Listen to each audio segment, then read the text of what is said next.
Jardin Saint-Martin, jardin de la Petite Afrique, roseraie Princesse Grace, la principauté ne manque pas de petites haltes merveilleuses.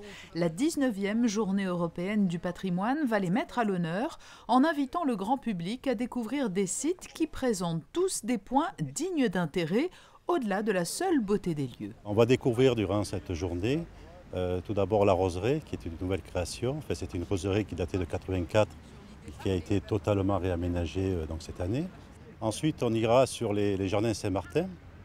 Donc, le jardin Saint-Martin est un jardin qui est le plus vieux des jardins de la principauté publique, accessible au public, qui a été créé en 1815 pour donner à l'époque du travail après la Révolution, donner du travail en principauté.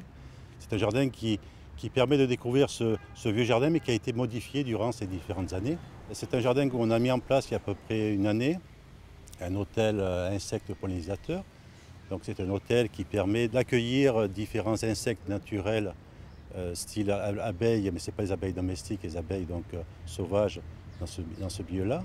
Le public pourra également suivre le parcours des arbres patrimoniaux de la principauté, une grande boucle à travers plusieurs quartiers, au départ des jardins de la Petite Afrique.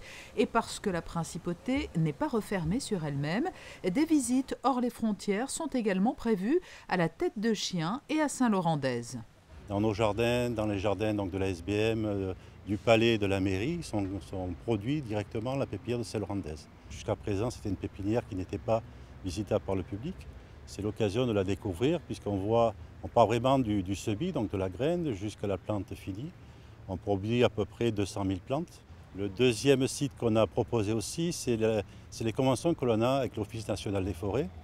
C'est la découverte d'un milieu patrimonial naturel, notamment la Tête de Chien, puisque la principauté participe grandement aux aménagements des milieux naturels dans le bassin versant de la principauté. Et donc ça va être une découverte depuis la Turbie et une descente vers Cap d'Aille. Ça permettra donc de découvrir un milieu naturel, les sentiers, également tout ce qui est flore et faune, avec des spécialistes de l'Office national des forêts qui sont plus particulièrement partie prenante dans ces opérations-là. Notez-le également en préambule de la Journée européenne du patrimoine, samedi 11 octobre, des itinéraires transfrontaliers seront organisés. Ils conduiront le public à la Villa Les Cèdres, à Saint-Jean-Cap-Ferrat, mais aussi au Jardin des Fleurs de Poterie à Gatière. Pour cela, des bus seront mis à la disposition des personnes qui souhaitent se rendre sur ces deux sites. Attention, sur inscription uniquement.